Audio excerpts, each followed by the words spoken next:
नारायणं पद्मभवं वसिष्ठं शक्तिं च तत्पुत्रपराशरं च व्यासं शुकं गौडपदं महान्तं गोविन्दयोगीन्द्रमथास्य शिष्यं श्रीशङ्कराचार्यमथास्य पद्मपादं च हस्तामलकं च शिष्यम्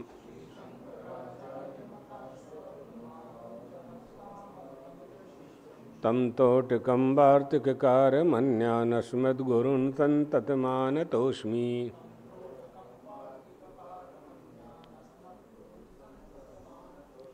श्रुतिस्मृतिपुराणानामालयं करुणालयं नमामि भगवत्पादं शङ्करं लोकशङ्करम्। शङ्करं शङ्कराचार्यं केशवं बादरायणं सूत्रभाष्यकृतौ वन्दे भगवन्तौ पुनः पुनः। ईश्वरो गुरुरात्मेति मूर्तिभेदविभागिने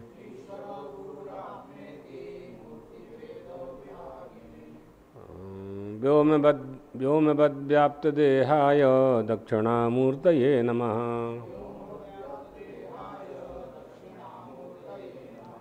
धर्म की अधर्म का, प्राणियों में विश्व का, गौ माता की, सद्गुरुदेव भगवान की हर हर महादेव।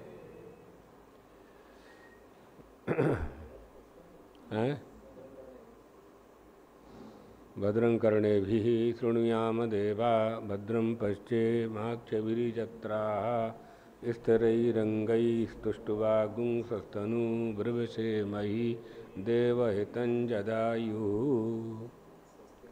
स्वस्ति न इन्द्रो वृद्धस्रवाः स्वस्ति नः पूषा विश्ववेदाः स्वस्ति नस्तारिक्षो अरिष्टनेमिः स्वस्ति नो बृहस्पतिर्दधातु। शांति शांति शांति। एक वस्तु होती है, उसे हम जानते हैं। दूसरी वस्तु केवल शब्द से जानते हैं, वो होती नहीं। वस्तु होती नहीं है लेकिन हम उसे शब्द से जानते हैं। इसको कहते हैं शब्द ज्ञानानुपाति वस्तु शून्यो विकल्पः। जिसका शब्द मात्र से ज्ञान हो, जिसका शब्द मात्र से ज्ञान हो, हाँ, विकल्प का अर्थ होता है जो वस्तु नहीं है, और विकल्प का दूसरा अर्थ होता है आंग्ल भाषा में अल्टरनेट। ये नहीं तो ये नहीं तो ये नहीं तो ये, है ना। साइकिल का विकल्प मोटरसाइकिल, है ना। झोपड़ी का विकल्प मकान। लेकिन यहाँ सूत्र है, योग सूत्र है, शब्द ज्ञानानुपाति वस्तु शून्यो विकल्पः। वस्तु का अभाव हो और उसे शब्द से जान रहे हैं, इसका नाम विकल्प है। नियम विधि में भी आ सकता है। वस्तु का अभाव हो और शब्द से उसका उच्चारण किया जा रहा है, बोला जा रहा है, बताया जा रहा है, शब्द मात्र से ज्ञान हो रहा है, उसे विकल्प कहते हैं। जैसे आप लोग व्यवहार में बोलते हैं डंडा, डंडा। और सवेरे वृद्ध लोग नहीं घूमने जाते हैं लकड़ी लेके। अब डंडा नाम की कोई वस्तु नहीं है, है ना। डंडा नाम की कोई वस्तु किसी शब्दकोश में नहीं है। डंडा है ही नहीं, लेकिन सब लोग उसको डंडा ही बोलते हैं। तो वो मात्र शब्द है, डंडा नाम की कोई वस्तु नहीं है।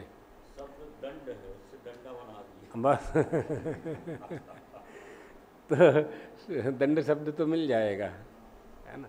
अब बूंदी का लड्डू बनाया, बूंदी का लड्डू बनाया और उसको खरीदने गए तो कहा कि हलवाई से कहा कि बूंदी के लड्डू दे दो। अब बूंदी नाम की कोई वस्तु है ही नहीं, बेसन का आटा है, शक्कर की चाशनी है, दोनों मिला करके हलवाई ने उसका नाम बूंदी कर दिया है। बूंदी कहाँ है उसमें? आप फोड़ के बताओ बूंदी कहाँ है? जलेबी में जलेबी कहाँ है? मैदा है और चाशनी है, वो घी से तला गया है, वो जलेबी को घी से तला है या तेल से तला है। जलेबी कहाँ है बताओ? कोई निकाल के बताए जलेबी उसमें से? तो वस्तु का ज्ञान हमें कैसे हो,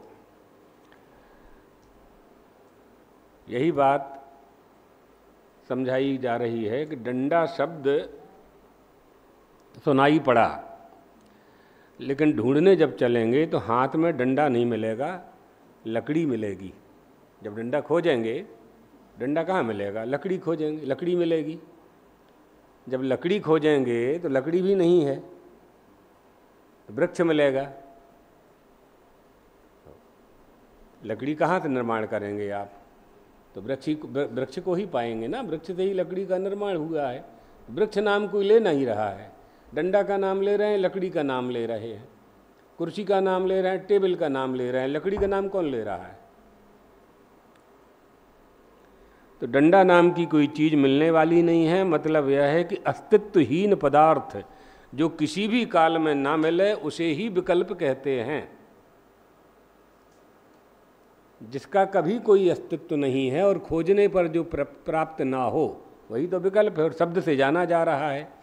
तो डंडा का अस्तित्व नहीं है, डंडा अभाव रूप है, अभाव रूप ही है बिल्कुल।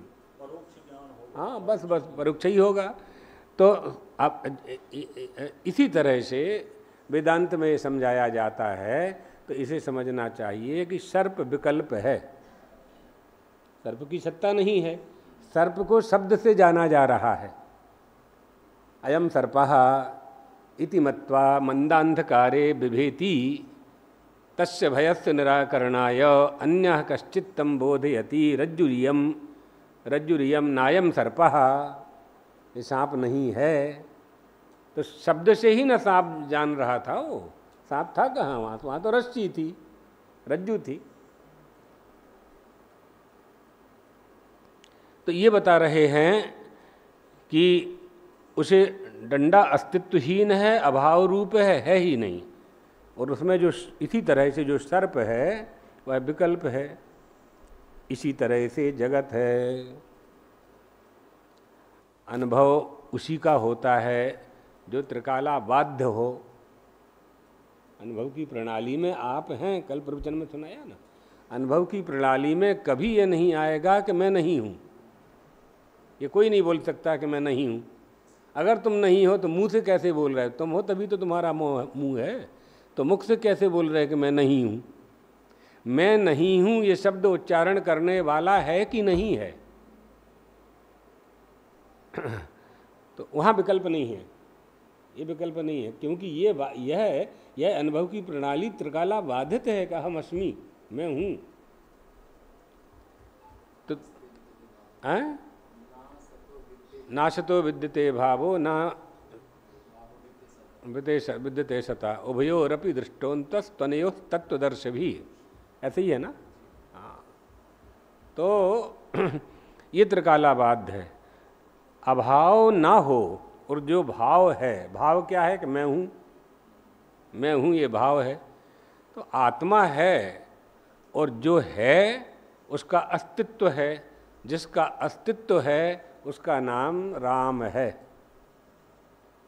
उसका नाम श्री राम है। तो जो राम है वो त्रिकाला बाध्य है, जो राम है वो त्रिकाला बाध्य है। यह ज्ञान के प्रकाश से जाना जाता है। भगवान शंकर के लिए चरित्र असत्य है और लीला भी मिथ्या है। भगवान शंकर के लिए चरित्र भी असत्य है और लीला भी मिथ्या है, दोनों ही श्री राम की। वो ज्ञान के प्रकाश से देखा गया, उन्होंने ज्ञान के प्रकाश से देखा। आप आँख से किसी वस्तु को देखोगे तो जो देख रहे हो उसी को सत्य मानोगे। माता जी ने आँख से देखा, माता जी ने आँख से देखा कि हे खग मृग हे नभचर श्रेणी, तुम देखी सीता मृग नयनी, हंस सारस संगुष्ठाम वंदे गोदावरीम नदीम। सबसे पूछ रहे हैं भगवान, गोदावरी से, हंस से, सारस से, मृग के छोना से, मेरी सीता को देखा, मेरी सीता को देखा, मेरी सीता को देखा। अन्वेषण कर रहे हैं, पूछ रहे हैं। तो ये जो माता जी ने देखा, माता जी माने सती जी, तो जो देखा उन्होंने उसको सत्य मान लिया। बाबा ने नहीं माना, बोले बाबा ने नहीं माना, बोले बाबा ने उसको सत्य नहीं माना। ये ज्ञान के प्रकाश में देखा गया। तो भ्रम और शोक और मोह से रहित जो होगा वही तो सत्य होगा। परंतु माता सती भ्रम में पड़ गईं, जिससे उन्हें मोह हुआ और जो दुख का कारण बना। यह अज्ञान के अंधकार में दिखा मृगजल, अज्ञान के अंधकार में दिखने वाला मृगजल दिखता दोनों को है। सूर्य की किरणों की प्रकाश से मरुस्थल की टीले की रेत को चमकती हुई देखकर मनुष्य समझता है कि सूर्य के प्रकाश का, प्रखर प्रकाश का ये प्रभाव है कि वहाँ जल जैसा दिखाई पड़ता है। लेकिन मृग ऐसा नहीं समझता, मृग ऐसा नहीं समझता। वो जल समझ करके ही दौड़ता है, वो जल समझ करके ही दौड़ता है। दिखता दोनों को है। जैसे सूर्य की सत्ता का ज्ञान है उसे, और अज्ञान भी उसे ही है, परंतु अज्ञानी उसे मृग के समान सत्य जल मानता है और ज्ञानी उसे सूर्य की सत्ता जानता है, जल का अभाव जानता है। एक के लिए प्रत्यक्ष जल है, दूसरे के लिए सूर्य की सत्ता है। जिसको सत्य भासता है उसके लिए सुख है और जिसको सत्य नहीं भासता उसके लिए दुख है। मैं आत्मा की सत्ता करके यह जगत प्रपंच दिखाई पड़ता है। मृगजल मान करके दौड़ता है। मृग जो है रेती के टीले को जल मान करके दौड़ता है, जानकर नहीं दौड़ता। पानी है ऐसा मान करके दौड़ता है, ऐसा जान करके नहीं दौड़ता कि सूर्य की किरण का प्रकाश है, जल नहीं है वहाँ। अगर ऐसा जान जाए तो दौड़ेगा ही नहीं। इसी प्रकार यह जगत प्रपंच में आत्मा भगवान की, राम की सत्ता है। इसे मान करके नहीं, जान करके चलो। मानोगे तो लीला है, मानने तो भगवान रो रहे हैं, भगवान रावण को मार रहे हैं। कितना मानोगे तुम? विलाप कर रहे हैं, शबरी के यहाँ जा रहे हैं, ताड़का को मार रहे हैं। मानने में तो यही होगा, जानने में उनकी सत्ता को जानेंगे हम। इसलिए चरित्र असिद्ध होता है और लीला मिथ्या होती है। एक बार श्री राम का दरबार लगा हुआ था। भगवान श्री राम और माता सीता सिंहासन पर बैठे थे।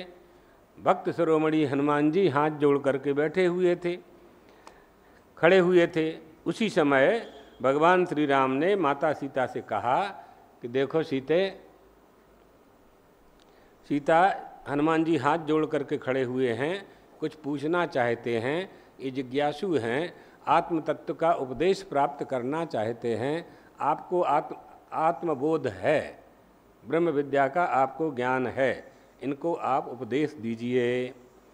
श्री राम की आज्ञा मान करके जगत जननी सीता जी हनुमान जी से कहने लगीं कि हनुमान जी, हनुमत, तुम जो देख रहे हो, जो जगत दिखाई पड़ रहा है, उस जगत में जो श्री राम दिखाई पड़ रहे हैं वो जैसे दिखाई पड़ रहे हैं वैसे हैं नहीं वैसे। तो हनुमान जी ने पूछा कि श्री राम का वास्तविक स्वरूप क्या है? तो सीता माता ने कहा, रामं विद्धि परब्रह्म सच्चिदानंदमद्वयम् सर्वोपाधि विनर्मुक्तं सत्तामात्रमगोचरम् आनंदम निर्मलम शांतम निर्विकारम निरंजनम सर्वव्यापिनमात्मानं स्वप्रकाशमकल्मषम्। श्री राम सच्चिदानंद स्वरूप हैं। उनका विग्रह सारी उपाधियों से रहित है, सत्ता मात्र है, इंद्रियातीत हैं, आनंद की मूर्ति हैं, शांत हैं, विकार शून्य हैं, निरंजन हैं अर्थात निर्लेप हैं और सर्वव्यापी हैं, स्वयं प्रकाश हैं, कलमशहीन हैं। इसलिए हनुमद श्री राम को तुम परब्रह्म समझो। रामो न गच्छति न तिष्ठति नानुशोचति आकांक्षते त्यजति नो न करोति किंचित आनंदमूर्तिरचलः परिणामहीनो माया गुणाननुगतो हि तथा विभाति। रामः परमात्मा पुरुषः पुराणो नित्योदिता नित्य सुखो निरीहा। श्री राम ना तो कहीं जाते हैं और न कहीं रुकते हैं, न कहीं आते हैं, न किसी वस्तु का शोक करते हैं, न उनके मन में कोई आकांक्षा है, कुछ चाहते भी नहीं हैं। तीनों गुण सत्वगुण रजोगुण तमोगुण इनसे परे हैं। ये सत्वगुण रजोगुण तमोगुण कहाँ है? प्रकृति में है। प्रकृति मुझ माया में ऐसी शक्ति नहीं है, हाँ मेरी माया में ऐसी शक्ति नहीं है कि मुझे अपने बस में कर सके, उसे ब्रह्म कहते हैं। मैं स्वयं कुछ कर सकूं, भगवान श्री राम के सन्निकट रहकर ही मैं सब कुछ कर सकता हूँ, मैं सब कुछ कर सकती हूँ। माता जी सीता जी कह रही हैं, क्योंकि श्री राम तो अकर्ता हैं और अभोक्ता हैं, व्यापक हैं और सर्वज्ञ हैं, और मैं प्रकृति हूँ, मैं माया हूँ। जिस तरह चुंबक के कारण लोहा भी कर्तापन को प्राप्त होता है, उसी प्रकार मैं भगवान श्री राम के आश्रय से कुछ करने में समर्थ हो पाती हूँ। ये सीता जी कह रही हैं। हाँ, अध्यात्म रामायण, ये अध्यात्म रामायण है ना। मगन ध्यान रस दंड युग पुन मन बाहर कीन रघुपति चरित महेश तब हर्षत वर्ण लीन। भगवान शंकर ने आनंद लगा। अब 2 घड़ी के लिए आनंद की लहर उनके हृदय में फैल गई। वास्तव में देखे हुए को सत्य मान लेना, इसी को अज्ञान कहा है। यही अज्ञान है क्या? जो दिखता है वह दिखता है, जो दिखता है वह दिखता है। कब दिखता है? जब मैं दिखता हूँ तब दिखता है। किसी वस्तु को आप देखेंगे तो आपका अस्तित्व पहले होना चाहिए, आपकी सत्ता पहली होनी चाहिए, तभी आप देखेंगे ना। आप होंगे तब आपकी आँख होगी, आँख होगी तब दृश्य पदार्थ का दर्शन कराएगी वो आँख। तो जो दिखता है वह दिखता है, मैं देखता हूँ तब दिखता है। इस रहस्य को जिसने जान लिया फिर दिखना कहाँ जो दिखता है। इस राज को जिसने जान लिया फिर दिखते हुए भी नहीं दिखता है।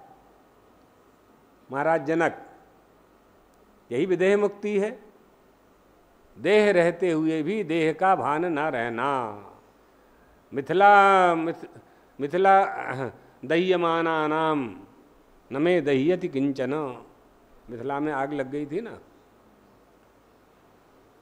प्रदग्धायाम, ऐसा भी पाठभेद आता है। तो लकड़ी यदि न दिखे तो डंडा कैसे दिखेगा? लकड़ी नहीं होगी तो डंडा कैसे बनेगा? वृक्ष नहीं होगा तो लकड़ी कैसे बनेगी? है ना।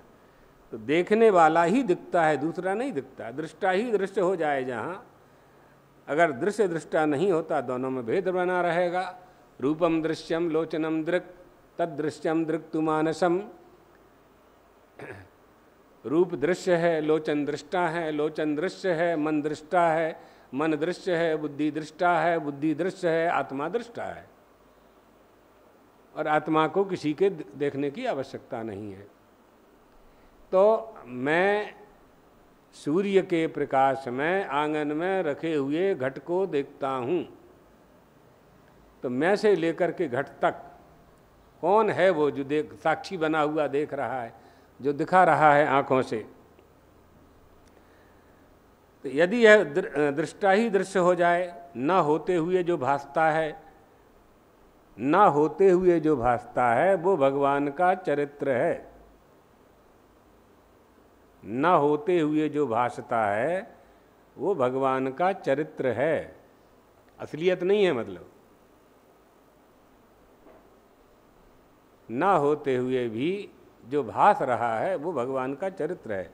कितनी सुंदर पंक्ति है ये, देखिए। और जो विशद और विमल है, युक्त आत्मा में प्रपंच नहीं है, वो दिखे और चाहे न दिखे।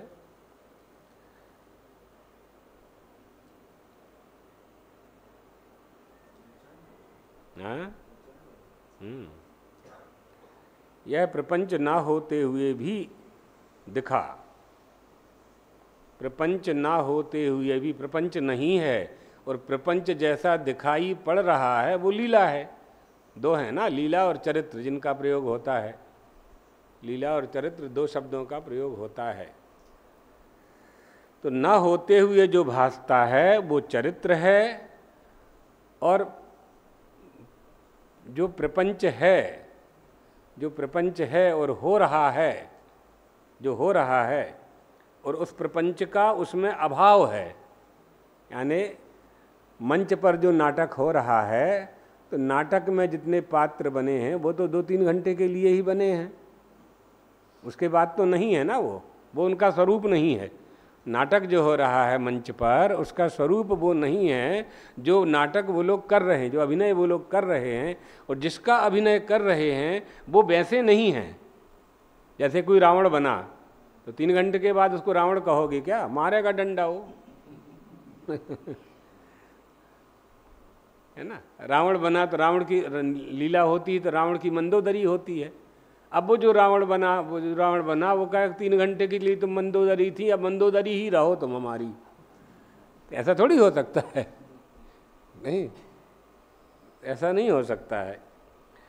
तो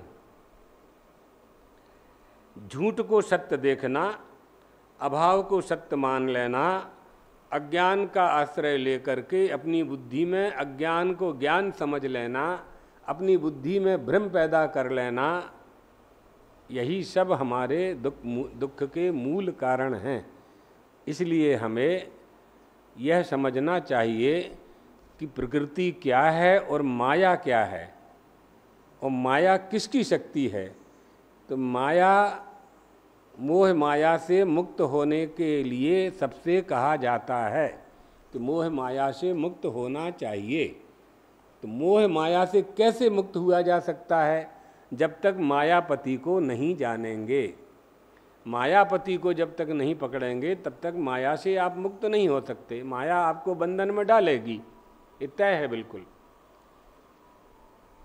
और माया मेताम तरंती थे, जो मायापति को जान लेते हैं,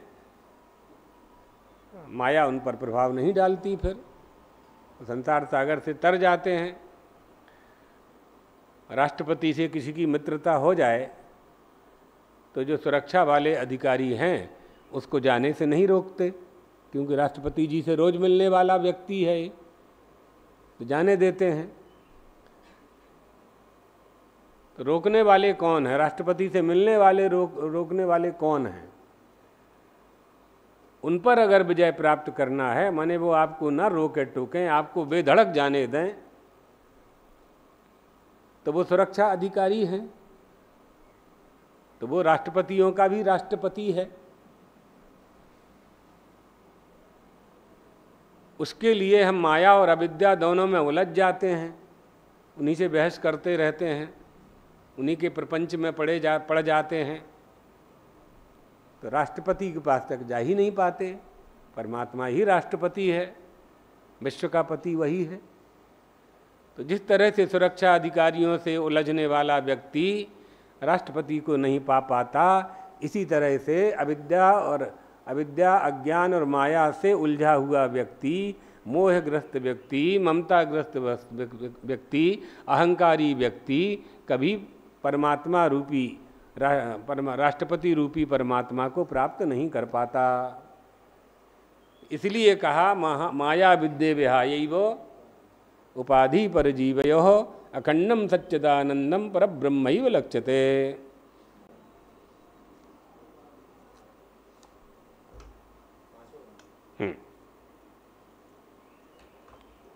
पांचवा है ना।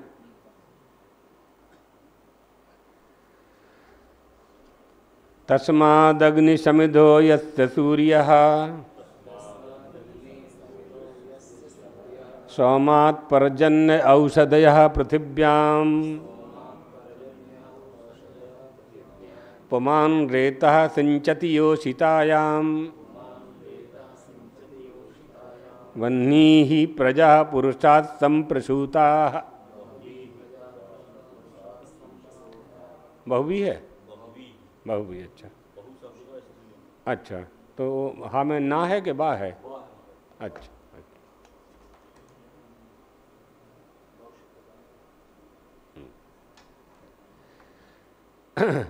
अर्थात उस ब्रह्मा से,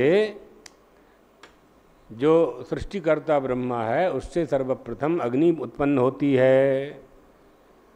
उस अग्नि का समिधा क्या है? समिधा सूर्य है ना। समिधो यस्य सूर्यः, सूर्य ही उसकी समिधा है। सोम और मेध, सोमात् पर्जन्य औषधयः पृथिव्याम, है ना। सोम और मेध, उसमें पृथ्वी में औषधियाँ उत्पन्न होती हैं, और उन औषधियों से जो पुरुष है वो वीर्यधारक होता है और योषित रूपी अग्नि में सिंचन करता है। योषितायाम बह्वीः प्रजाः पुरुषात् संप्रसूता। इस प्रकार से ब्राह्मण आदि जो बहुत सी प्रजा है वह परम पुरुष से उत्पन्न हुई है। आइए भाष्य में आ जाइए। ये तो साधारण अर्थ है इसका। माने प्रजापति की जो विशेष अवस्था है, उनकी जो विशेष स्थिति है, वो अग्नि से उत्पन्न हुई। उसमें अग्नि में समिधा चाहिए हवन करने के लिए, तो सूर्य ही समिधा है। और जो सोम है यानी चंद्र आदि हैं और मेघ हैं, जैसे वर्षा करने से अन्न पैदा होता है, पृथ्वी पर जब वर्षा होती है तो अन्न होता है, अन्न से अन्न का भोजन होता है, और भोजन से क्रमादि से बलवर्धक तत्व प्राप्त होते हैं। वो पुरुष खाता है तो वीर्य का निर्माण होता है, स्त्री योषित खाती है तो उसके तत्वों का निर्माण होता है, उससे संतान की उत्पत्ति होती है। प्रजा माने संतान, प्रजा की उत्पत्ति होती है।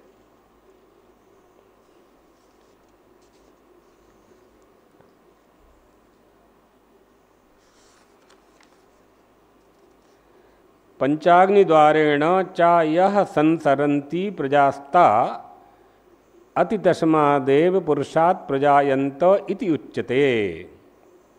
परमात्मा से सर्वप्रथम समष्टि रूप प्राण आदि उत्पन्न हुए।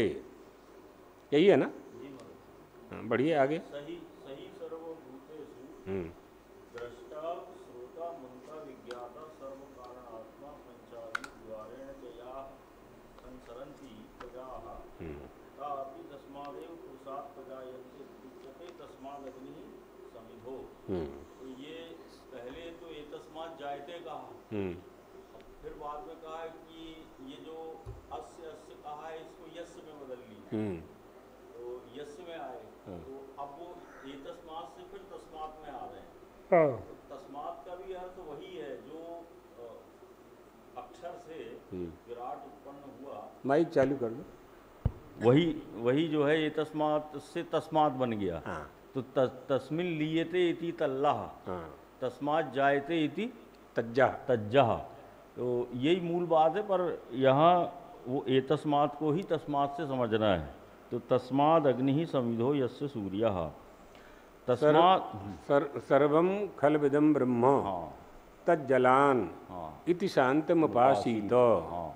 तस्मात् जायते इति तज्जः तस्मिन् लीयते इति तल्लः तदनु अनुप्राणने स्वशिति, उसी में श्वास लेता है, उसी से उसका जन्म होता है, उसी में उसका पालन होता है, उसी में उसका लय होता है, उसी में वह श्वास लेता है।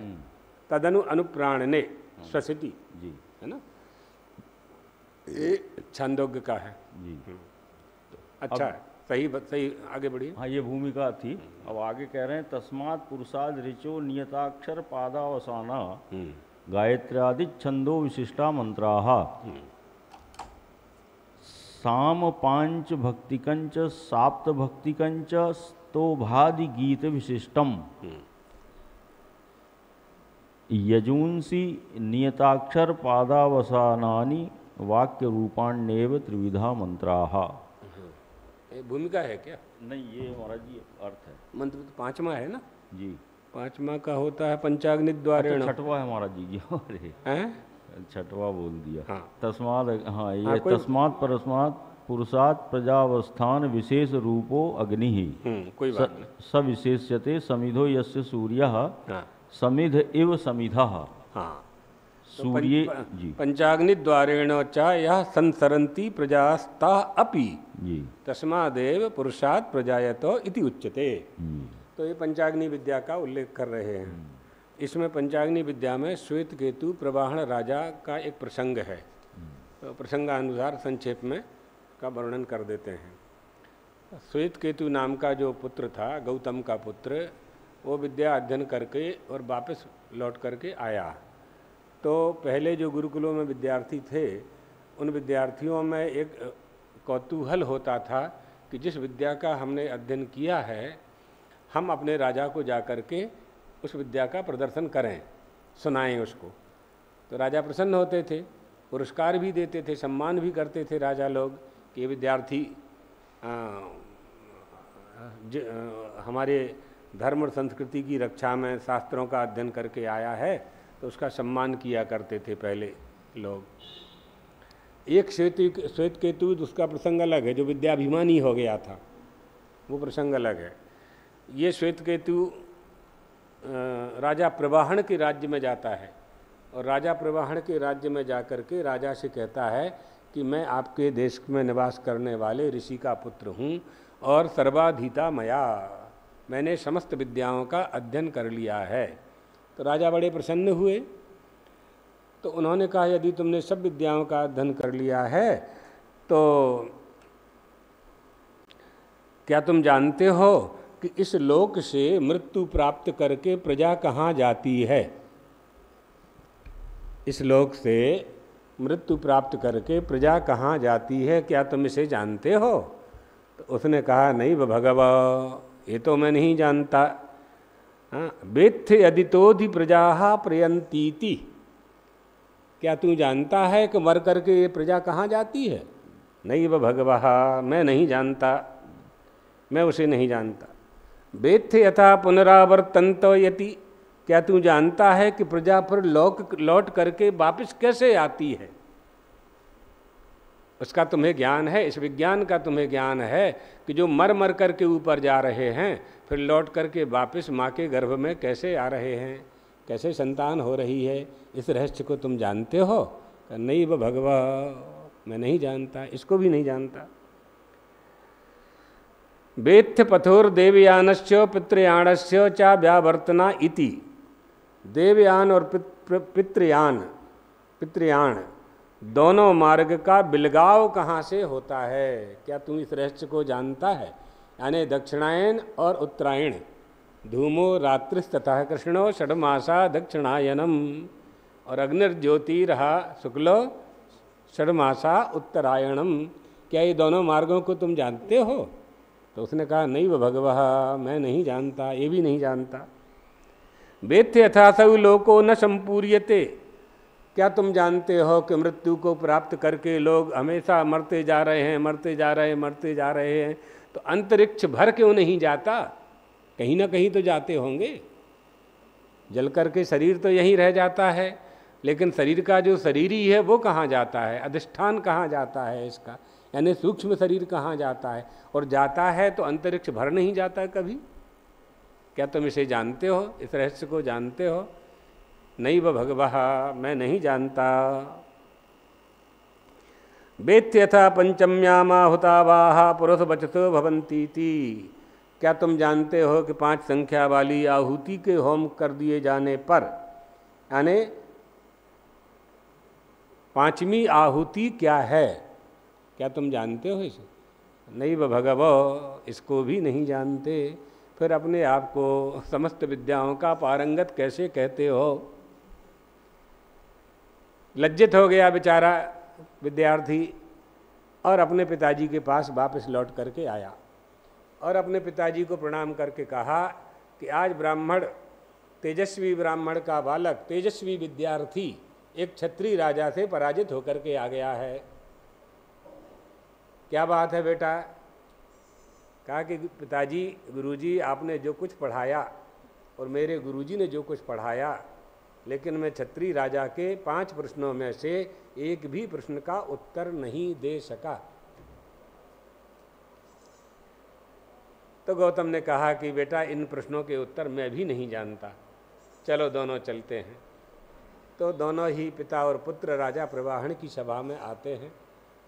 राजा उनका स्वागत करता है और पूछता है कि ऋषिवर, आपका आगमन हुआ, मुझे बहुत प्रसन्नता है, आपको क्या चाहिए? जो आप मांगेंगे, जो वस्तु आपको चाहिए, ये आपका ही राज्य है, आपके आशीर्वाद से हम सुखी हैं और संपन्न हैं। तो गौतम ऋषि ने कहा हमें कुछ नहीं चाहिए, आपने हमारे पुत्र से जो प्रश्न किए हैं उन प्रश्नों का उत्तर चाहिए।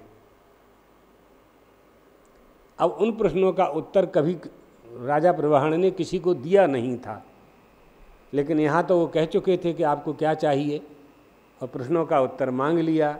राजा ने सोचा था कि वस्तु मांगेंगे, सोना चांदी मांगेंगे, है ना। इसलिए हम परसों प्रवचन में कहा था, गुरु अच्छा मिल जाए तो ऐसी वस्तु मांगनी चाहिए कि जिसे मांगने के बाद हमारी याचना बुद्धि ही नष्ट हो जाए। रोटी कपड़ा मकान गुरु से नहीं मांगना है, ऐसी वस्तु मांगनी है जो कहीं प्राप्ति ही नहीं हो सकती गुरु के सिवाय। आत्मबोध, वह दुरधिगम आत्म तत्व का बोध जो है वही गुरु से मांगना है, वही मांगना चाहिए। राजा प्रवाहन ने कहा आज तक यह विद्या क्षत्रियों के पास थी, पहली बार ये विद्या क्षत्रियों के पास से ब्राह्मणों के पास जा रही है। कुशाकी आसन बुलाई। राजा क्षत्रिय थे, फिर भी उन्होंने दोनों को सम्मान पूर्वक बराबरी से बैठाया और उनको उस विद्या का उपदेश दिया। उस विद्या को पंचाग्नि विद्या कहते हैं। कई उदाहरण दे के समझाया, बहुत अच्छा प्रसंग है। छांदोग्य में भी है, बृहदारण्य में भी है। बृहदारण्य में विस्तार से है, बृहदारण्य में अधिक विस्तार से है ये। तो जो वस्तु हमारा अपना है और जो हमारा प्रिय है वह परम प्रेमास्पद है, उसका नाम आत्मा है। उस आत्मा को जान लेना ही आत्मबोध है। आत्मा को पहचानने का कोई प्रयास नहीं करना है। कैसे प्रयास नहीं करना है? जैसे 10-15 साल पहले मिला हुआ उनका पुत्र बाहर गया, विदेश गया, और उस पुत्र के आ जाने पर पिता को किसी पहचान की आवश्यकता नहीं होती, इसी तरह से आत्मा को पहचानने की आवश्यकता हमें नहीं होती। एक दूसरा, बहुत वर्षों से गया हुआ बाहर हमारा बेटा बेटी जैसे ही अचानक लौट करके आते हैं तो बेटा, पिता और पुत्र को प्रेम करना गांव वालों को सिखाना नहीं पड़ता। दोनों ही दौड़ करके आलिंगन करने लगते हैं और रोने लगते हैं। जैसे मायके से लड़की, मायके से जब लड़की ससुराल जाने लगती है तो माँ से लिपट करके रोती है। तो माँ से लिपट करके रोना, इसकी ट्रेनिंग नहीं है, कोई कॉलेज नहीं है, सिखाया नहीं जाता है कि लिपट के ऐसे रोना है ना। तो बनावट नौटंकी करना अलग बात है, हकीकत में जो रोना है वो सिखाया नहीं जाता है। अब बम्बई में सिखाते हैं वो जो, हाँ, वो एक राजस्थान में रुदाली संप्रदाय है, रुदाली उनकी यही ट्रेनिंग है, रोना कैसे है।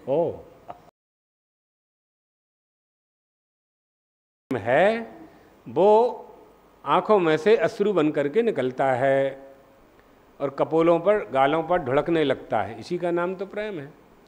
बनावटी प्रेम में तो क्या है, आँख में कुछ लगा लेते हैं, कोई बता रहा था हमको, तो आंसू डल डल डल डल डल, वो ऐसा लगता है कि तो बहुत रो रही है। अब वो देखने वाले ऐसे मूर्ख हैं कि वो 100 रुपया दे के सिनेमा में जाते हैं, वो पर्दे पे रोते हुए देख करके खुद रोने लगते हैं। का बड़ा ऐसा सीन था। अरे हमने कहा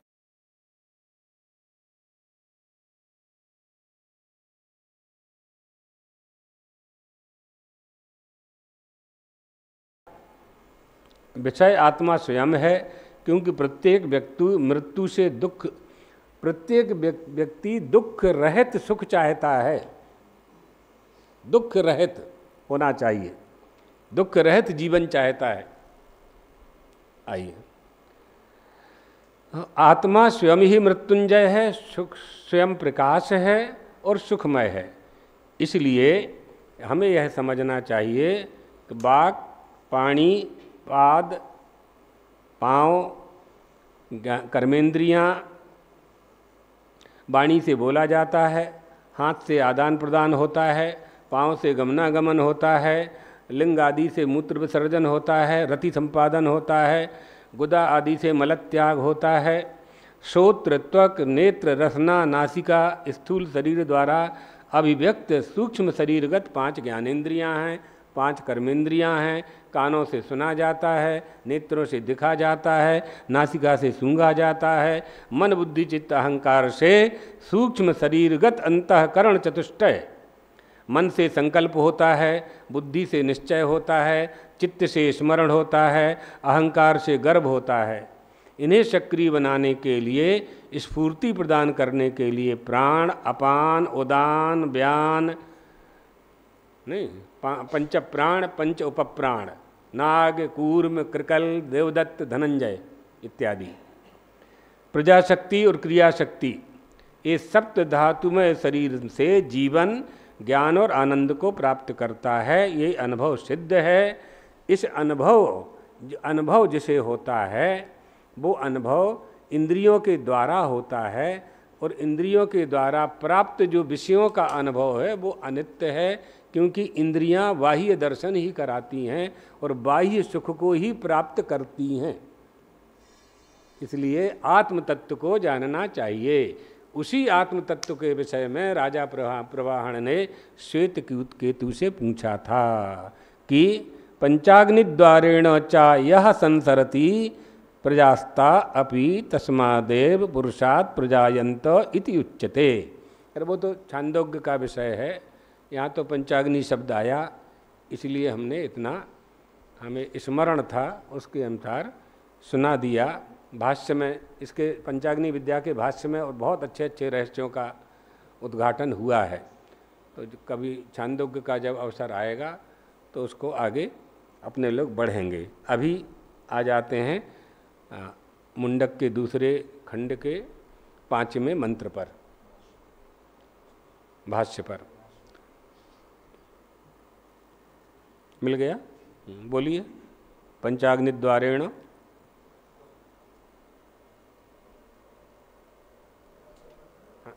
हो गया है, पाठ हो गया। पंचाग्नि द्वारेण च याः संसरन्ति प्रजाः तापि तस्मादेव पुरुषात् प्रजायन्ते इत्युच्यते। ये कह रहे हैं कि जो पंचाग्नि विद्या के द्वारा जो प्रजा का संसरण होता है, हाँ, वो भी उस पुरुष वही अक्षर परमात्मा से ही होता है। तस्मात् परस्मात् पुरुषात् प्रजावस्था विशेष रूपो अग्नि ही स विशिष्यते। मतलब पहले से हिरण्यगर्भ होगा। हाँ, तस्मात् परस्मात् पुरुषात्, यहाँ जो पर पुरुष है, प्रजावस्था विशेष रूपो अग्नि, प्रजा की अवस्था विशेष रूप जो अग्नि है वो उत्पन्न होता है, ये बता रहे हैं। तो यहाँ अग्नि का मतलब वही जीवलोक की बात हुई थी कल। हाँ, अग्निर्मूर्धा, हाँ, चक्षुषी चंद्र सूर्य, सही। तो वो अग्नि उत्पन्न हुआ पहले। फिर समिधो यस्य सूर्य, सूर्य समिधा है, सूर्य उसका समिधा है। समिध क्यों कहा? समिध इव समिधा, जैसे समिधा होती है उसके समान ये है, इसलिए इसको समिध कह दिया गया। कहा कैसे? का सूर्येण ही द्युलोका समिध्यते, सूर्य के कारण ही द्युलोक वो प्रकाशित होता है।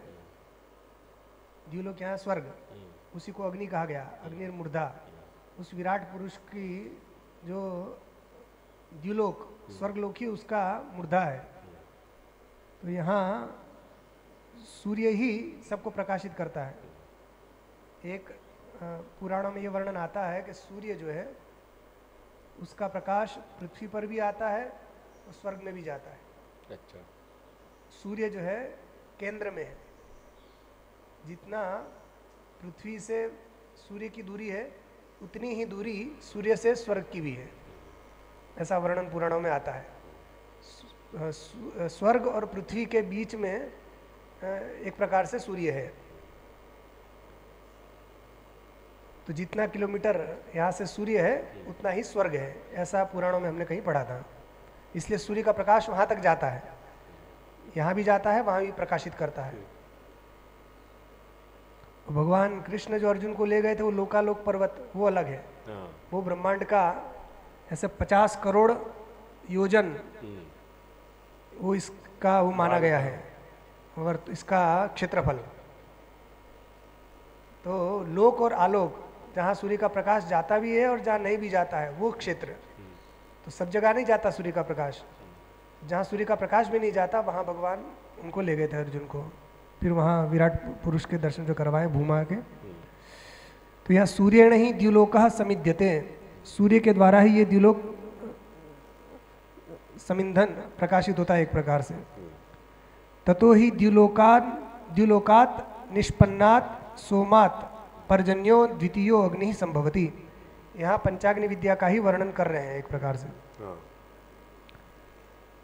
क्योंकि द्युलोकात् निष्पन्नात् सोमात्, ये सोम जो है वो भी द्युलोक से निष्पन्न हुआ है। जो स्वर्ग है उसी से सोम प्रकट हुआ। तो इसी को फिर वहीं से सोम से पर्जन्य, यही दूसरी अग्नि है, द्वितीय अग्नि संभवती। तस्माच्च पर्जन्याद औषधयः पृथिव्याम संभवन्ति, और उसी पर्जन्य से पृथ्वी में औषधि आदि उत्पन्न होते हैं। हेतु बता रहे हैं सबका कि इससे ये द्युलोक से सोम, सोम से पर्जन्य, पर्जन्य से पृथ्वी में अन्न औषधि आदि उत्पन्न होते हैं।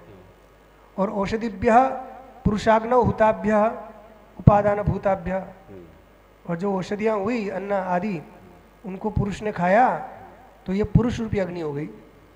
पुरुष अतिवृष्टि जब होती है जल में आहुति दी जाती है, राख, तब सोम जल, सोम में अग्नि है। हाँ, अग्नि तो है ही है ना, सोम में जल में अग्नि है ही, क्योंकि अग्नि से ही जल प्रकट होता है। तो कारण कार्य से भिन्न नहीं हो सकता, अलग नहीं रह सकता, उसमें रहता ही है कारण। अब यहाँ जो बता रहे हैं ये सोमसेचन, सोमसेचन एक प्रक्रिया है। अब इसमें आएगा कि नहीं आएगा पता नहीं, ये सब आ रहा है। तो उपादान भूतेभ्य, फिर पुरुष में आहुति पड़ी, और पुमान अग्नि ही रेता सिंचती। अब पुरुष में वही जो अन्नादि है वो रस रक्त आदि क्रम से रेत बना, और वही रेत फिर योषितायाम योषिति योषाग्नौ स्त्रियामिति, फिर वही उसकी पत्नी में, नारी में, वो नारी रूपी अग्नि में वो गया। तो ये एवं क्रमेण, योषित में पत्नी है कि स्त्री है? योषा तो पत्नी आएगी ना, योषा अग्नि है, अग्नि बुद्धि करनी है, अग्नि है नहीं। अग्नि बुद्धि करना है, जैसे पुरुष अग्नि है ऐसे ही योषित में अग्नि बुद्धि करनी है। पंचाग्नि विद्या है ना, तो पांचों अग्नि है नहीं, ये उपासना है, इसलिए इसमें अग्नि बुद्धि करनी है। जैसे शालग्राम में विष्णु बुद्धि की जाती है। ये संपद है।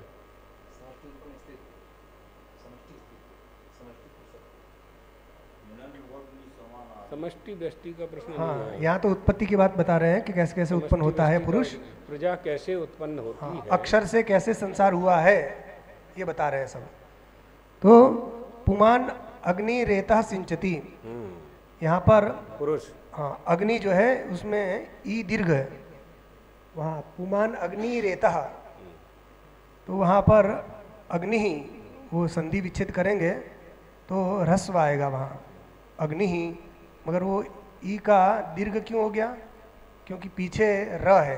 पाणिनि जी आ गए बीच में। हाँ, तो एक सूत्र है रोरी, रोरी, हाँ है ना। रोरी सूत्र के कारण वो रो- विसर्ग के बाद यदि रेफ आए र हो रोग लतस्य, तो उसका पहले वाला स्वर्ग दीर्घ हो जाता है। इसलिए यहाँ पर पुमान अग्नि रेतः, मूल भाष्य में पुमान अग्नि रेतः सिंचती ऐसा लिखा है। तो वहाँ अग्नि, यदि जो नहीं जानता होगा वो सूत्र, वो कहेगा अरे यहाँ अशुद्ध छप गया, यहाँ तो अग्नि ही होना चाहिए था। हाँ ये प्रश्न आ सकता है। तो वो फिर संशोधन करने लगेगा।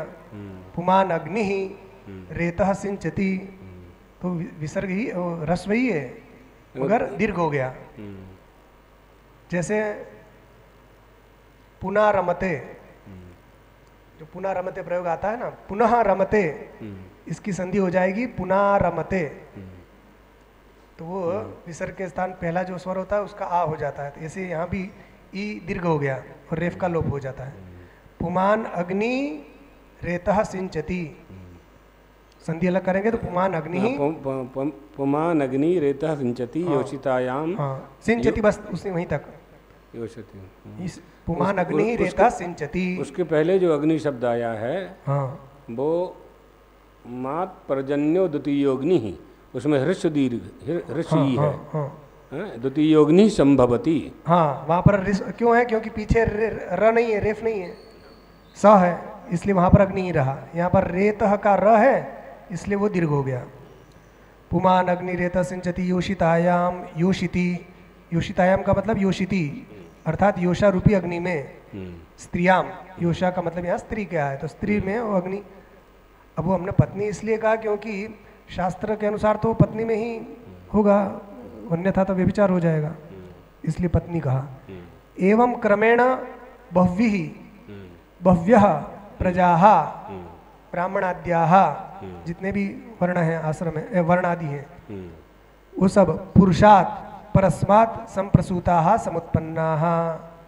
इस प्रकार ये पंचाग्नि विद्या के द्वारा जितने भी प्राणी हैं वो सब उत्पन्न होते हैं। इसी को आनंद गिरी ने कह दिया, द्युपर्जन्य पृथ्वी पुरुष योषित्सु पंचसु अग्नि दृष्टेः श्रुत्यंतर चोदितत्वात् द्वारेण इत्यर्थः। वही जो छांदोग्य उपनिषद में जो वर्णन है, हाँ वही है, उसी का यहाँ वर्णन कर वही दिया। है। आनंद गिरी में लिखा है कि द्यु सबसे पहले आहुति द्यु में, हाँ देखा, फिर पर्जन्य, फिर पृथ्वी, फिर पुरुष, फिर योषित्सु। नहीं पृथ्वी, पृथ्वी से औषधि। हाँ नहीं, औषधि वो आहुति नहीं है, आहुति तो पुरुष में है।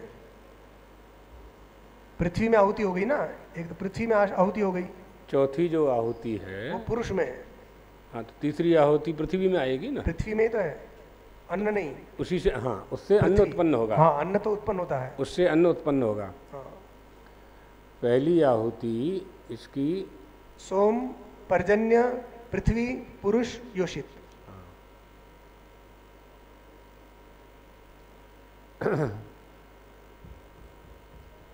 जब दक्षिणायन मार्ग से जाएंगे तो इनको ले जाने वाले जो वाहक हैं, ये ले जा करके सूक्ष्म देह को कहाँ स्थापित करते हैं?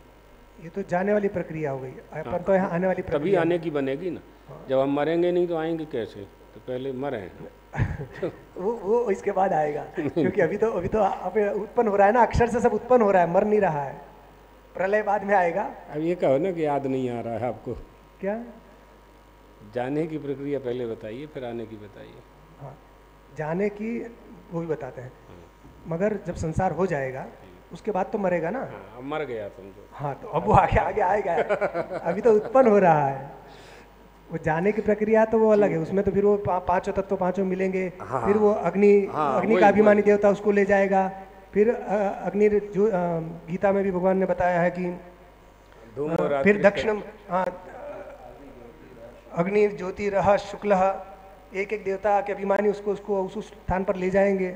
यदि उत्तरायण में गया तो उसके शुक्ल पक्ष के अभिमानी, फिर वो उत्तरायण के अभिमानी, फिर वहाँ एक पुरुष आता है स्वर्ग ब्रह्मलोक से, स्वर्गलोक से, फिर वो उसको आओ करके ले जाएगा। ये प्रक्रिया वो अलग है। ठीक है, वहाँ तक पहुँच गए। हाँ हम ये पूछ रहे हैं कि ये पांचों ले गए, जो जिसके वाहक थे जो उसके जो अभिमानी देवता थे वो जीव को सूक्ष्म शरीर को वहाँ ले गए। जब तक उसका जन्म नहीं हुआ तब तक वो कहाँ रहा?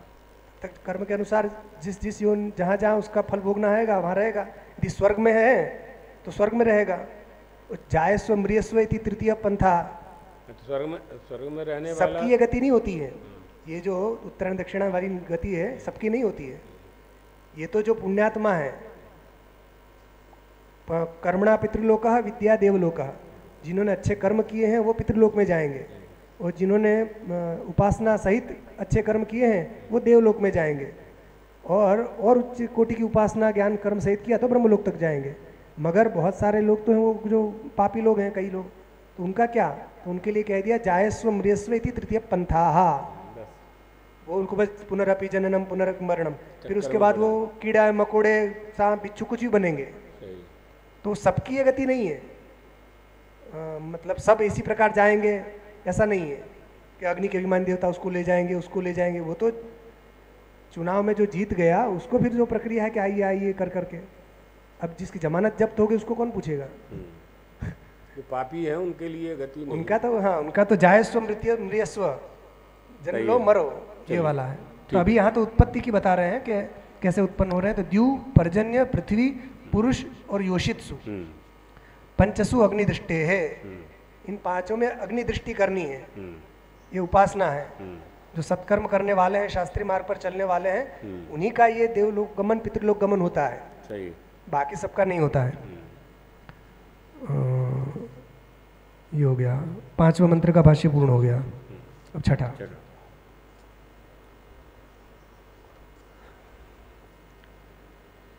तस्माद्रचः साम्यजूंखि दीक्षा, तस्मात् रेचः सामयजूघूंषि दीक्षा, यज्ञाश्च सर्वे कृतवो दक्षिणाश्च, यज्ञाश्च सर्वे कृतवो दक्षिणाश्च, संवत्सरश्च यजमानश्च लोकाः, संवत्सरश्च यजमानश्च लोकाः, सोमो यत्र पवते यत्र सूर्यः, सोमो यत्र पवते यत्र सूर्यः।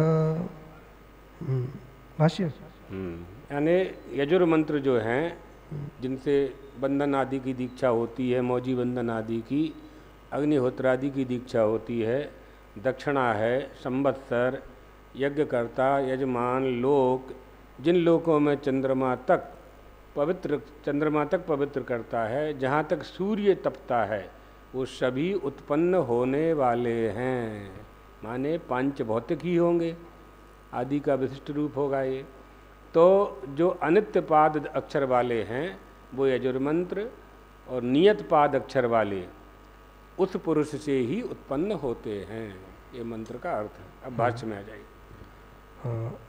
तस्माद् रेचः साम यजूंषि दीक्षा, उसी परमात्मा से ऋक्, साम, यजु, दीक्षा, यज्ञ, क्रतु, दक्षिणा सहित संवत्सर, यजमान, लोक, सोम, ये सब चीज़ें उत्पन्न होती है। ये बता रहे हैं आगे। किंच कर्म साधनानि फलानि च तस्मादेव इत्याह। तो परमात्मा से ये सब चीज़ें उत्पन्न होती है, वो तो ठीक है। आगे वाले जो बताया कि उससे सारी पुमान रेता सिंचती योषितायाम भव्य प्रजा पुरुषात् संप्रसूता, ये मंत्र में जो बताया वो तो ठीक है।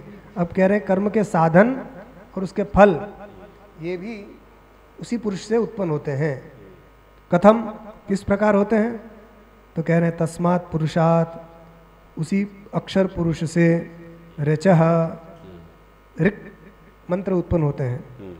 तो ऋक् की ये ऋचा किसे कहते हैं, ऋक् मंत्र किसे कहते हैं? तो उसका लक्षण यहाँ दे दिया। नियताक्षर पादावसानाः गायत्र्यादि छंदो विशिष्टाः मंत्राः। ऋक् शब्द से यहाँ पर कहा गायत्री आदि जो विशिष्ट प्रकार के छंद हैं, जिनकी अक्षर और पाद नियत है, उनको ऋक् कहते हैं, ऋक् मंत्र कहते हैं। तो ये तो मंत्र हो गए ना, विशिष्टा मंत्र। हाँ, तो यहाँ पर बताया ना कि ऋक्, यजु और साम ये सब उस परमात्मा से होते हैं। तो ऋक् किसे कहेंगे, साम किसे कहेंगे, यजु किसे कहेंगे, उसका लक्षण बता रहे हैं। तो साम कहते हैं पांच भक्तिकम साप्त भक्तिकम च स्तोभादि गीत विशिष्टम। और जो गान विशिष्ट मंत्र हैं उनको साम कहते हैं। उसके 5 भक्तिक हैं, साप्त भक्तिक हैं, स्तोभ है, ये सब साम के अलग प्रकार के उसमें वर्णन किया गया है। इसका स्पष्टीकरण आनंद गिरी ने किया है। कौन कौन है 5 भक्तिक 7 भक्तिक जो बताया, तो 5 में है हिंकार, प्रस्ताव, उद्गीत, प्रतिहार और निधन।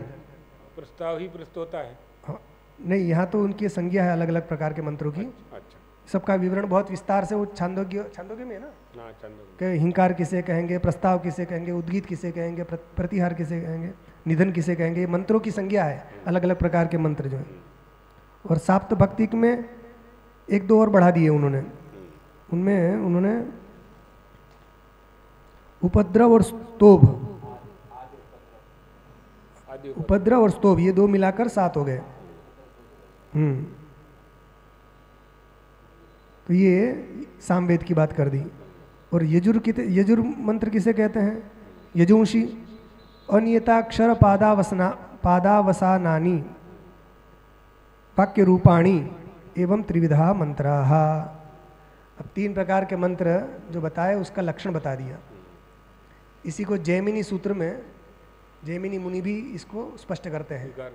हाँ, उनका सूत्र है यत्र नियता यत्र पादवशेन नियताक्षरा तस्य ऋक् संज्ञा। हाँ, जो पद्यात्मक है वो जिनके पाद और अक्षर शब्द इन सब की नियत संख्या है, जैसे छंद गायत्री आदि छंद है, तो इनका नियत है कि 24 अक्षर वाला गायत्री छंद है। फिर उसके बाद उष्णिक छंद आएगा तो 28 अक्षर वाला ही रहेगा। फिर अनुष्टुप छंद आएगा तो वो 32 अक्षर वाला ही रहेगा। बृहति छंद आएगा तो वो 36 अक्षर वाला ही रहेगा। पंक्ति आएगा तो वो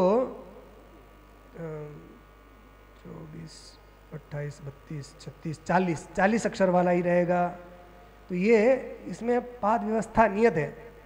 लौकिक भाषा में जैसे गद्यात्मक और पद्यात्मक 2 प्रकार के काव्य होते हैं, तो एक प्रकार से समझ लीजिए कि जो पद्यात्मक मंत्र हैं वो ऋग्वेद के मंत्र हैं, और जो गद्यात्मक मंत्र हैं वो यजुर्वेद के मंत्र हैं। तो उसमें अनियत शेषेषु यजुः शब्दः ऐसा सूत्र है जैमिनी का। तो जो बचे जितने मंत्र वो सब यजु, मतलब जिसमें अनियत पाद व्यवस्था है। जैसे जो मंत्र बोलते हैं ना, गणानान्त्वा गणपति गुहवामहे, इसमें अक्षर और छंद का उतना वो नहीं है जितना ऋग्वेद में होता है। उसमें जो सूक्त हैं ऋग्वेद के जितने, वो सारे के सारे वो छंदोबद्ध और नियत पाद व्यवस्था के अनुसार है। यजुर्वेद में ऐसा नहीं है। और सामवेद का लक्षण बताया है जैमिनी मुनि ने, गीतिषु सामाख्या, ये सूत्र है वहाँ का जैमिनी मुनि का। गीतिषु सामाख्या, जो मंत्र गान प्रधान होते हैं, गाकर जिनका उच्चारण होता है, वो सब उनकी साम संज्ञा है। और शेषे यजु शब्द, और जितने बच्चे फिर वो यजु शब्द हो गए। तो ये हाँ, साम गान जो होता है, सामगान प्रियायै नमः। हाँ, वेदा नाम साम वेदोस्मि भगवान कहते हैं। हाँ, वेदा नाम साम। तो ये गान प्रधान। तो ये हो गए तीनों मंत्र। वस्तुतः पहले वेद एक था सतयुग में। एक था का मतलब मंत्र नहीं थे ऐसा नहीं है।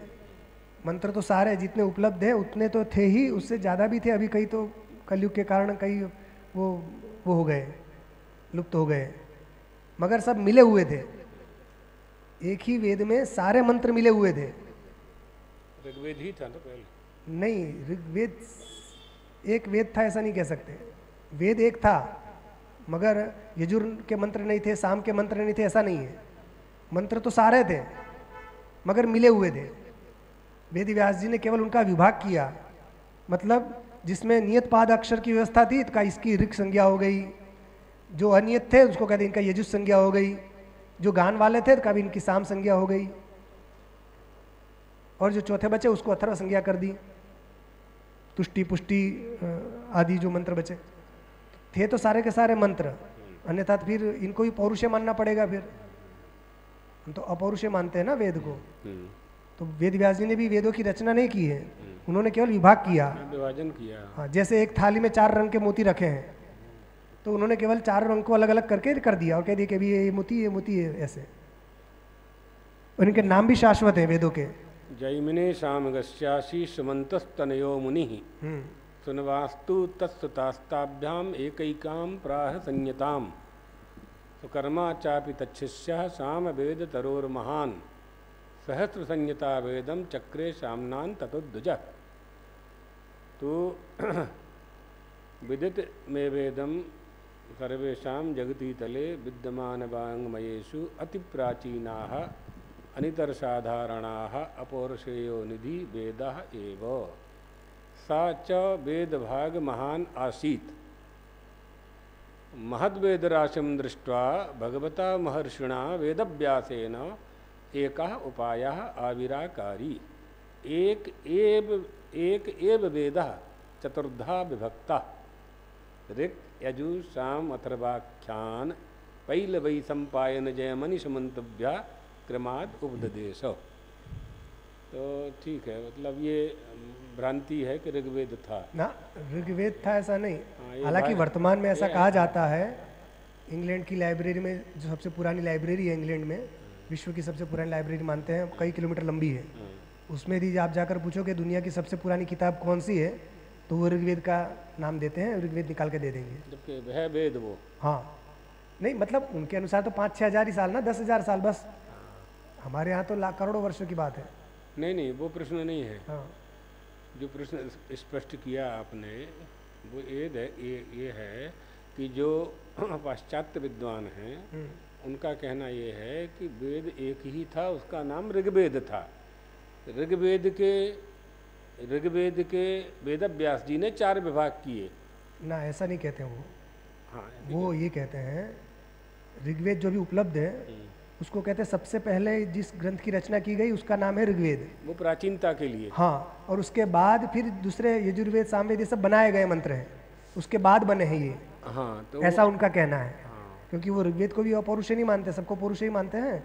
और ये सब मंत्र बाद के बने हुए हैं, जैसे पुराणों में करते हैं लोग कि ये पुराण बहुत पुराना है और ये भागवत पुराण 13वीं सदी में आ गया और ये इसमें सदी में आ गया। ऐसे जो आलोचक हैं अज्ञानी लोग, वो लोग ऐसा कहते हैं कि ये पुराण बाद की रचना है, इसके बाद ये रचना है, ऐसा।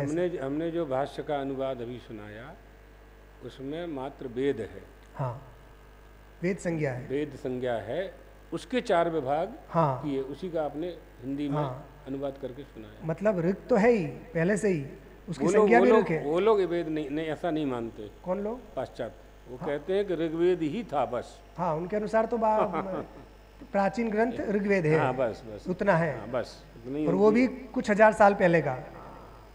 वो कहते हैं हाँ, उनका 5,000 या 10,000 साल, बस ज़्यादा नहीं। हाँ, तो वो तो ऐसे ही है जैसे उन्होंने कह दिया था कि वाल्मीकि रामायण 5,000 साल। हाँ, वो सबको ऐसे ही लाते हैं। वो जितने भी ग्रंथ हैं अंग्रेजी में पढ़ते हैं तो ऐसे ही पढ़ाया जाता है। वो चाहते हैं कि सारे के सारे को जैसे क्राइस्ट के बाद कर दिया जाए, मगर हो नहीं पाता है। वो उनका बस चले तो सबको 2000 साल के बाद ही करें। आद्य शंकराचार्य जी को 800 शताब्दी का घोषित कर दिया। 800 शताब्दी का घोषित करने से क्या प्राप्त होगा, इनको क्या मिलेगा? तो उसमें रहस्य है। यह सिद्ध करना है उनको कि ईसा मसीह के बाद आद्य शंकराचार्य हुए हैं। पोप के बाद आद्य शंकराचार्य, ईसा मसीह के बाद आद्य शंकराचार्य, ये सिद्ध करने के लिए, क्योंकि 2025 है ना। हाँ, ईसा मसीह को 2025 हो गए और आद्य शंकराचार्य को वो लोग 1200 बताते हैं, और अपने तीनों मठों के प्रमाण के अनुसार 2530 वर्ष होते हैं। तो उनकी रुचि किस में है? उनकी रुचि इसमें है कि ईसा मसीह के बाद आद्य शंकराचार्य हुए। बस बौद्ध के बाद, गौतम बुद्ध के बाद आद्य शंकर हुए, मोहम्मद साहब के बाद आद्य शंकर हुए। ये सिद्ध करना है उनको, पाश्चात्य विद्वानों को। ये अपने जो उदारवादी विद्वान हैं भारत के, लिबरल, वो उनकी बातों को अपनी भाषा में स्वीकार कर लेते हैं। ये मुश्किल हो जाता है। पहला से पाठ्य पुस्तक से ही लेकर के वो अच्छा, कांची वाले भी, उनकी परंपरा भी 2000 साल पुरानी है। 2500। हाँ, कांची वाले भी, कांची और पुरी की परंपरा एक सी है। हाँ, वो भी 2500 मान रहे हैं। वहाँ द्वारका की परंपरा में 20-25 साल का फर्क आता है। वो कहीं अब कई अखाड़े, उनकी स्थापना 5वीं 6वीं शताब्दी में हुई है, तो शंकराचार्य जी को यदि 8वीं शताब्दी में मानेंगे तो अखाड़े पहले से कैसे आ गए? हाँ, वही बात, वो सब ये बात है। और जिन राजा का उल्लेख है अपने सुधनवा राजा, वो थे चंद्रवंशी, हाँ, चौहान उसमें आए थे हैं, और उनका वंश जो था वो विक्रमादित्य के पहले का था, तो उनका वंश जो है वो 2500 साल पहले भारत में था, ऐसा इतिहासकार भी सिद्ध कर चुके हैं। नहीं, इसमें तो कई, और वो तत्कालीन थे शंकराचार्य जी के,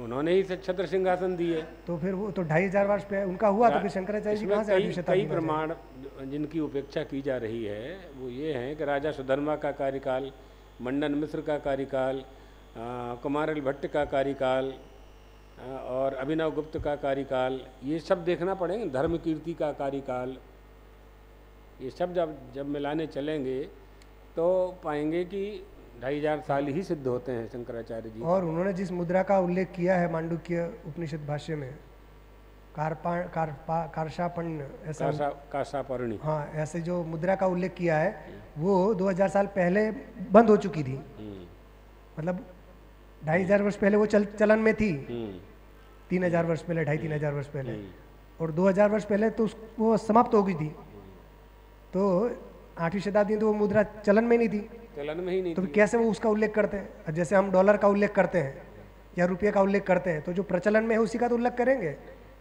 जो चलन में नहीं होगी उसका कैसे उल्लेख कर देंगे? बहुत सारी बातें हैं। खैर, इसको पूरा कर, हाँ, ये हो गया, मंत्रों की बात बता दी। फिर दीक्षा किसे कहते हैं? फिर मौंजादि लक्षणा, कर्तृ नियम विशेषाः। मंत्र में कहा कि ऋग यजुः साम ये परमात्मा से उत्पन्न हुए और दीक्षा भी उसी से उत्पन्न हुई, तो मौंजादि लक्षणा, जो यज्ञ करने से पहले दीक्षा ली जाती है उसमें मौंजी बंधन होता है और कई प्रकार के नियम लिए जाते हैं।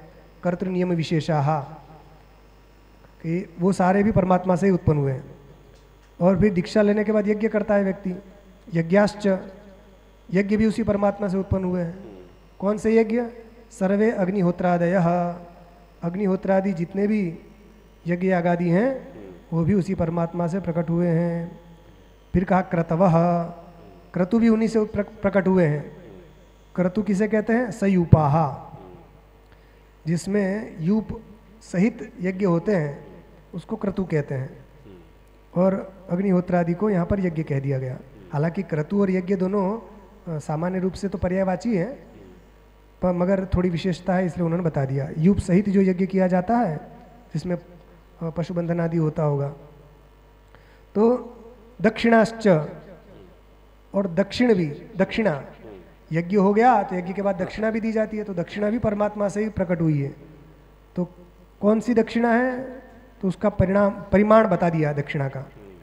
एक गवाद्य परिमित सर्वस्वांताः, एक गाय से लेकर अपरिमित संपूर्ण सब कुछ दान देना, सर्वस्व दान दे देना, दक्षिणा में ये होना चाहिए। सबसे न्यूनाति न्यून है एक गाय, जो समर्थ नहीं है, गरीब है अथवा तो धनहीन है, तो एक गौ का दान तो उसको करना ही है। और यदि समर्थ है तो वो अपना सर्वस्व दान भी कर सकता है। जैसे कठोपनिषद में आता है ना, नचिकेता के जो पिता थे विश्वजित नाम का एक याग कर रहे थे, उसमें सर्वस्व दान दिया जाता है, तो वो सर्वस्व दान, तो विश्वजित और सर्वमेध ये दो प्रकार के यज्ञ होते हैं जिसमें सब कुछ दान देने का विधान है, कुछ भी साथ पास नहीं रखना है। तो ये दक्षिणा भी परमात्मा से प्रकट हुए। उसके बाद संवत्सरश्च कालः कर्मांगः, संवत्सर भी उससे प्रकट हुआ। संवत्सर का मतलब यहाँ काल है, काल मतलब कर्म का अंग है। मुहूर्त भी देखकर काम होता है, बिना काल के अनुचित काल में कोई काम नहीं होता है, तो वो भी परमात्मा से ही प्रकट हुआ है। और यजमानश्च, हुआ। यजमान मतलब यज्ञ का कर्ता, वही अक्षर परमात्मा से हुआ है। कर्ता और यजमान दो नहीं हो सकते ना। मतलब जो यजन करने वाला है उसको यहाँ पर कर्ता कहा गया, क्योंकि हाँ, क्योंकि फल कामी तो वही है, स्वर्ग जाने की इच्छा जो रख रहा है यजमान ही होगा, इसलिए वो कर्ता मतलब यजमान। जो मूल मंत्र में कहा ना, संवत्सरश्च यजमानश्च लोकाः सोमो यत्र पवते यत्र सूर्यः, तो एक एक का बता रहे हैं। दीक्षा, यज्ञ, क्रतु, दक्षिणा, संवत्सर, यजमान, ये सब उसी अक्षर से उत्पन्न हुए हैं। अब आगे बता रहे हैं लोकाः। लोक किसे कहते हैं? कर्म फल भूताः ते विशेष्यन्ते।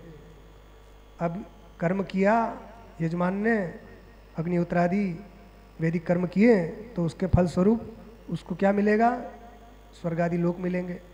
तो वो स्वर्गादि लोक भी जो हैं वो भी परमात्मा से उत्पन्न हुए हैं। लोकाः कर्म फल भूताः, यजमान के द्वारा जो कर्म किया गया उसके जो फल स्वरूप जो लोक हैं वो भी अक्षर से परमात्मा से उत्पन्न हुए हैं। सोमो यत्र येषु लोकेषु पवते पुनाति, जहाँ पर सोम, जिन लोकों में वो सोम पवते मतलब पुनाति, पवित्र करता है।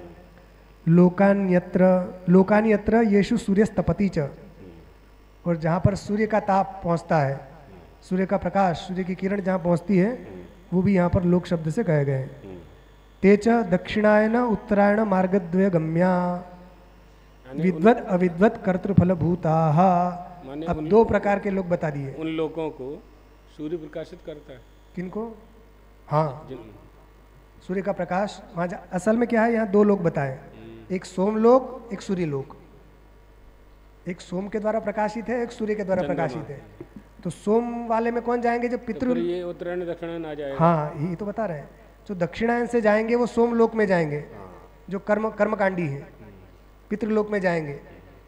और जो उपासना युक्त कर्म करने वाले हैं वो सूर्यमंडल का भेद करके वो देवलोक में जाएंगे, जहाँ सूर्य के प्रकाश से सब कुछ प्रकाशित होता है। उसी को उत्तरायण मार्ग कहते हैं। एक श्लोक सुन लो। द्वाविमौ पुरुषो लोके सूर्यमंडल भेदनौ परिव्राड योग युक्ताश्च रणे चाभिमुखो हतः। रणे चाभिमुखो हतः। सुनाइए, अर्थ बताइए। दो लोग ही सूर्यमंडल का भेद करके उस उच्च लोक में जाते हैं। द्वाविमौ पुरुषो लोके सूर्यमंडल भेदिनौ, सूर्यमंडल का भेद करके दो लोग उच्च गति को प्राप्त होते हैं। कौन कौन? एक तो परिव्राट योग युक्तश्च। परिव्राट का मतलब सन्यासी, और सन्यासी का भी विशेषण दिया कि योग युक्त, केवल सन्यासी नहीं, जो योग युक्त है, जो ज्ञानी, जो यम नियम आसन सन्यास का जो धर्म का पालन करता है वो सन्यासी, केवल सन्यास लेने वाला नहीं, योग युक्त जो सन्यासी है, ऐसा सन्यासी। और रणे चाभिमुखो हतः, रण में जो सन्मुख मारा जाता है, क्षत्रिय, हाँ, जो युद्ध के मैदान से पलायन नहीं करता है, सामने सीने में बाण खाता है, गोली खाता है, ऐसा वीर जो है वो सूर्यमंडल का भेद करके ऊर्ध्वलोक को प्राप्त होता है, जहाँ पर सन्यासी और वो वीर ये दोनों एक लोक को प्राप्त होते हैं। ये संभवतः पाराशर स्मृति का है। तो यहाँ पर भी वही बताया कि वो दक्षिणायन और उत्तरायण दो प्रकार के मार्ग हैं। तो जो अविद्वान है वो दक्षिणायन से जाएंगे, और जो विद्वान है वो उत्तरायण से जाएंगे। अविद्वान का मतलब यहाँ पर कर्म में ही रत, आत्मा को नहीं जानने वाला अविद्वान। और जो कर्मकांडी, हाँ, और जो उपासना युक्त कर्म करने वाला है उसको यहाँ पर विद्वान कहा गया है। हालांकि ब्रह्मज्ञानी तो ये दोनों नहीं है, ब्रह्मज्ञानी तो ये दोनों नहीं है अभी, क्योंकि दोनों का आवागमन हो रहा है। नहीं। तो अंधे न, ईशावास्य उपनिषद में भी ये बताया ना, अंधे नैव नीयमाना। हाँ, अविद्या मृत्युम तीर्थवा विद्या मृतमश्नुते। और असूर्या नाम ते लोका अंधेनो तमसा वृता तास्ते प्रत्याभिगच्छन्ति एके चात्महनो जनाः। अंधम विद्याम चा विद्याम च यस्तद्वेदो भयपुंसः। अविद्या मृत्युम तीर्थ। हाँ, अविद्या मृत्युम तीर्थवा विद्या मृतमश्नुते। तो अविद्या से वो इस लोक का त्याग करके पितृलोक आदि में जाएंगे और विद्या के द्वारा देवलोक में जाएंगे। वहाँ पर वो उपासना और इसकी बात बताई थी यहाँ। तो यहाँ पर भी दक्षिणायन और उत्तरायण दो मार्ग हैं। तो विद्वान लोग उत्तरायण से जाएंगे और अविद्वान लोग वो दक्षिणायन से जाएंगे। इस प्रकार कर्म का साधन और उसका फल, इन दोनों का वर्णन इस मंत्र में कर दिया गया कि कर्म कैसे है। कर्म का प्रतिपादन वेदों के द्वारा हुआ, यज्ञ के द्वारा हुआ, यज्ञ भी दक्षिणा यजमान युक्त हो, और फिर उसके बाद उसका फल क्या मिलता है, स्वर्ग आदि उच्च लोक। ये सब कुछ उस अक्षर परमात्मा से हुआ है, ये बताना इनका तात्पर्य है। श्री राम जय राम जय जय राम।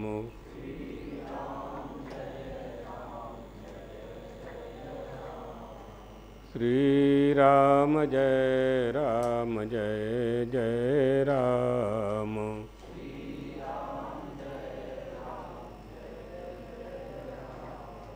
श्री राम जय राम जय जय राम।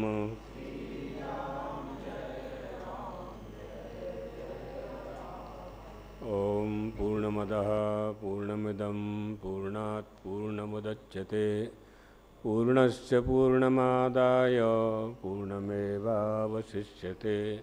ओम शांति शांति शांति। सद्गुरुदेव भगवान की हर हर महा।